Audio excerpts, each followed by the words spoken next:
ধন্যবাদ মাননীয় প্রধান উপদেষ্টা মহোদয়কে আমাদেরকে আজকে এই চমৎকার আয়োজনে শামিল করবার জন্য।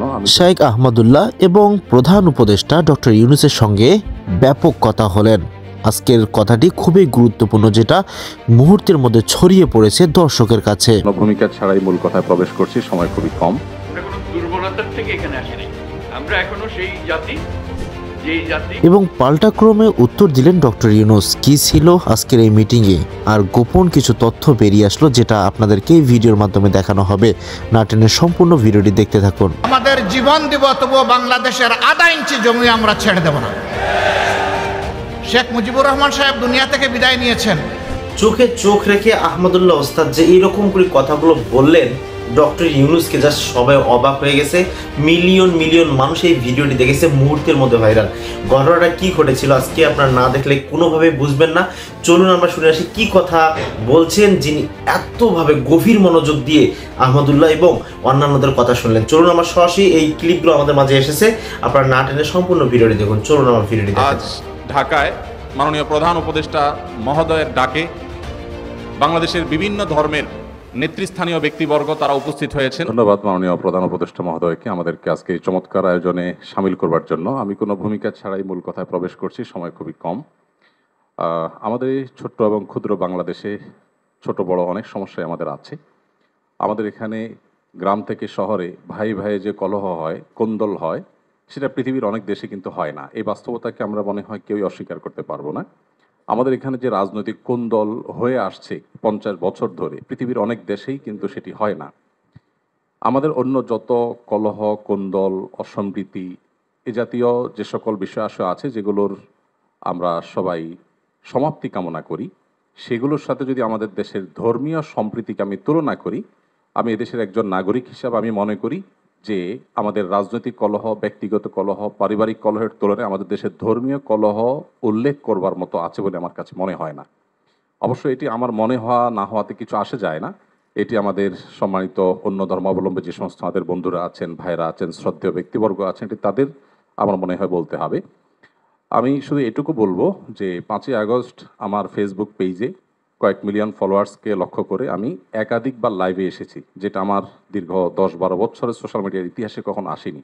প্রত্যেকটি লাইভে আমি চেষ্টা করেছি এদেশের সর্বশ্রেণীর সাধারণ মুসলমান সহ অন্যান্য ধর্মাবলম্বীদেরকে শান্ত রাখবার আহ্বান করার জন্য। চট্টগ্রামে যখন আইনজীবী আলিফ হত্যাকাণ্ড ঘটলো, সাথে সাথে আমি আমার দায়িত্ব থেকে নিজে এবং অন্যান্য আলেম ওলামাদের সাথে কথা বলেছি। আমি যতটুকু জানি এখানে অনেক সিনিয়র ব্যক্তিবর্গ আছেন, ওলামা একরাম আছেন। এদেশে ওলামা একরাম সবসময় সম্প্রীতি এবং শান্তি বজায় রাখার জন্য তারা কাজ করে চলেছেন। এবং আমার জানা মতে ওলামা একরাম রিনাউন্ড কোনো আলেম কখনো অন্য ধর্মাবলম্বীদের কোনো প্রকার শান্তি বিঘ্ন সৃষ্টি করার মতো কোনো কাজ, কোনো আহ্বান, কোনো উদ্যোগ তারা কখনো নিয়েছেন বলে আমার জানা নেই। পৃথিবীর অনেক দেশে যারা আমাদেরকে সকাল বিকাল নসিহত করেন, আমি তাদের প্রতি শ্রদ্ধা রেখে বলছি, সেখানে যেরকম আমরা দেখি দলে দলে মানুষ গিয়ে বিভিন্ন ধর্মাবলম্বীদের উপাসনালয়ে হামলা করে, আমাদের দেশে বিচ্ছিন্ন ঘটনা ঘটে না আমি তা বলবো না, তবে রিনাউন্ড ওলামা একরাম অত্যন্ত দায়িত্বশীল এবং দায়িত্বশীলতার পরিচয় তারা দিয়ে থাকেন। আমার মনে হয় এই জিনিসটা আমাদের অব্যাহত গতিতে এগিয়ে নিয়ে যেতে হবে। আমি আমাদের অন্য ধর্মাবলম্বী যে বন্ধুরা আছেন, ভাইরা আছেন, তাদেরকে বলবো প্রপাগান্ডায় আমরা যেন কোনোভাবে কান না দেই। আপনারা যদি কখনো সমস্যা বোধ করেন, আমি ব্যক্তিগতভাবে বলতে পারি আমার কথা। 5ই আগস্টে একটি হিন্দু পরিবার একজন মেজরের মাধ্যমে আমার সাথে যোগাযোগ করেছিলেন। আমি আমার সাধ্য অনুযায়ী তাদের নিরাপত্তার জন্য আমাদের যে সমস্ত ভাই বন্ধু আছে তাদের দিয়ে খুলনার একটি জায়গায় আমি ব্যবস্থা করেছি। আমার মনে হয় বাংলাদেশের যত বড় মাদ্রাসা আছে এখানে সব নেতৃত্বশীল ওলামা একরাম আছেন। আপনারা যদি কখনো কোনো মাদ্রাসায় গিয়ে বলেন যে আমাদের নিরাপত্তা বোধহয় আমরা ভয়ের মধ্যে আছি, নিরাপত্তাজনিত শঙ্কায় আছি, আমার মনে হয় আমাদের আইনশৃঙ্খলা রক্ষাকারী বাহিনী যেরকম আপনাদের পাশে দাঁড়াবে, ওলামা একরাম তাতে ন্যূনতম কার্পণ্য করবে না। যেভাবে পুজোর সময় মাদ্রাসার ছেলেরা মন্দিরগুলোকে পাহারা দিয়েছে, আমার মনে হয় পৃথিবীতে এটা বিরল একটা দৃষ্টান্ত এবং এটি কিন্তু আমাদেরকে আশা জাগায়। আমি আশা করব যে আমরা কোনো প্রপাগান্ডায় পা দেব না এবং আমরা মিলেমিশে আমাদের প্রিয় স্বদেশকে গড়ে তুলব। আমরা যে যে ধর্মে বিশ্বাসী হই না কেন, প্রিয় স্বদেশটা আমাদের সকলের। আমাদের স্বদেশে কোনো কালিমা লাগুক আমরা চাই না। আমরা সকলের সম্মিলিতভাবে ঐক্যবদ্ধ থাকতে চাই, ঐক্যবদ্ধ রাখতে চাই। আমরা যদি সবাই ঐক্যবদ্ধ থাকি তাহলে আমাদের দেশটি ভালো থাকবে, আমরা ভালো থাকবো। আমি আশা করছি আমাদের ঐক্যে কেউ চির ধরাতে পারবে না, এবং এক্ষেত্রে আমাদের সীসাডালা প্রাচীরের মতো চলতে হবে। আমাদের কোনো সমস্যার জায়গা থাকলে অবশ্যই আপনারা বলবেন, আমরা সেই জায়গাটাকে সংশোধন করব। কিন্তু আমরা আমাদের প্রিয় স্বদেশকে সমৃদ্ধ দেখতে চাই, মাথা উঁচু করে দাঁড়াতে পারে সেরকম দেখতে চাই।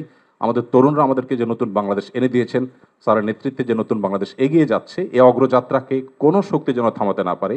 আমার মনে হয় ধর্ম বর্ণ নির্বিশেষে আমাদের প্রত্যেকেরই ঐক্যবদ্ধ থাকার, ঐক্যের শপথ নেওয়ার সময় এখন সবচেয়ে গুরুত্বপূর্ণ।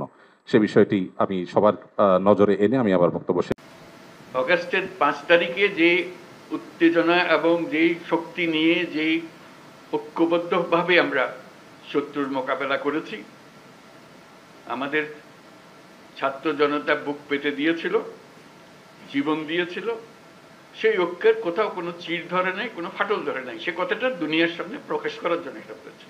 আমরা কোনো দুর্বলতার থেকে এখানে আসি নাই। আমরা এখনো সেই জাতি, যেই জাতি এই 5ই আগস্ট থেকে আমরা যাত্রা করেছিলাম স্বৈরাচারী সরকারকে বিদায় দিয়ে, সেই জাতি এখনো সেই সজাগ আছে, সে মজবুত আছে। সে মজবুত জিনিসটা দুনিয়ার সামনে তুলে ধরা। তারা যেন মনে করছে যে এর বোধহয় ঠান্ডা হয়ে গেছে। ওটা ঠান্ডা আমরা হই নাই, আমরা সেই সতেজ। যখন আমরা দেখি পুলিশ বলে যে স্যার একটা মারি তো 4টা দাঁড়ায় যায়, এখনো 4টা না 40টা দাঁড়াবে। এবার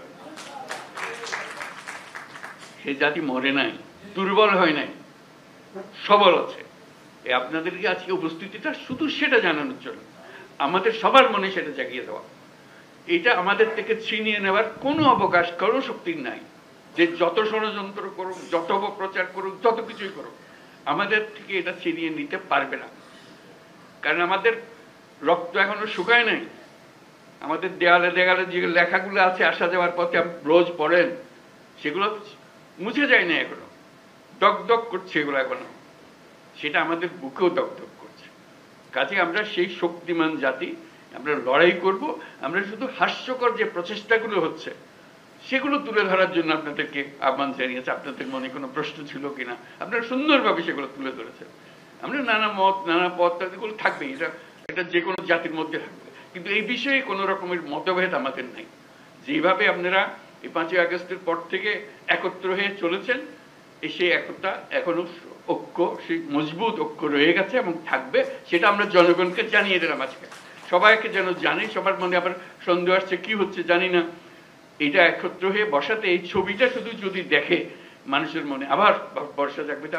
আমরা তো বলে যাইনি, আমরা তো এই জাতি এই মজবুত অবস্থাতে আমরা এখনো আছি। সেই মজবুত অবস্থাতে আমরা আছি এবং থাকবো। কেউ আমাদের ঐক্য ছিনিয়ে নিতে পারবে না, কেউ আমাদের স্বাধীনতার থেকে আমাদেরকে বঞ্চিত করতে পারবে না। বাংলাদেশের 1 ইঞ্চি জমি আমরা কাউকে ছেড়ে দেব না। আমাদের জীবন দিব, তবুও বাংলাদেশের আধা ইঞ্চি জমি আমরা ছেড়ে দেব না। শেখ মুজিবুর রহমান সাহেব দুনিয়া থেকে বিদায় নিয়েছেন, তার সুকীর্তি অথবা তার অন্য কিছু, সেটার মূল্যায়ন জনগণ করেছে, করবে, করতে থাকুক। কিন্তু আপনি ওই জায়গায় জেদ ধরে আপনি কুমিল্লা বিভাগ দিবেন না, একটা জেলাকে তার নাম ধরে অপমানিত করবেন, আপনি বাংলাদেশের প্রধানমন্ত্রী হতে পারেন না। দর্শক, ভারতের এরকম হুমকি ধামকি বিভিন্ন কথার মধ্যে দেখেন ডক্টর ইউনূস খুব সুন্দর মতো একটা খেল দিয়েছেন। আর সেটা হচ্ছে প্রত্যেকটা রাজনৈতিক দল থেকে বাংলাদেশের যাদের উপর বাংলাদেশ বিশ্বাস করে ওই ব্যক্তিদেরকে সবাইকে একত্রিত করে ঠিক এরকম একটি পদক্ষেপ করে সবার কথা শুনেছেন। শোনার পর এমন একটি পদক্ষেপ নিয়েছেন যার মাধ্যমে এখন ভারত থেকে পররাষ্ট্র মন্ত্রণালয় থেকে লোক আসতেছেন পুরো বাংলাদেশের মধ্যে। এই ঘটনাগুলো কেন ঘটতেছে এর ব্যাপারে সমাধান খুঁজছেন তারা।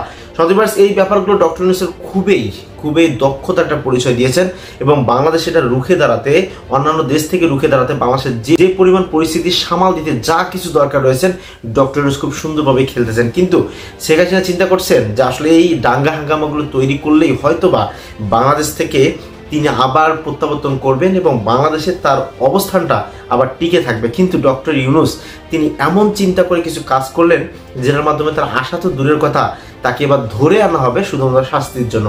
সদর্স এই ব্যাপারগুলো আপনাদেরকে মন্তব্য অবশ্যই আমাদের কমেন্টে জানিয়ে দিন। আজকের ভিডিও পর্যন্ত এই চ্যানেলটা সাবস্ক্রাইব করুন, বন্ধু হয়ে পাশে থাকুন। আল্লাহ হাফেজ।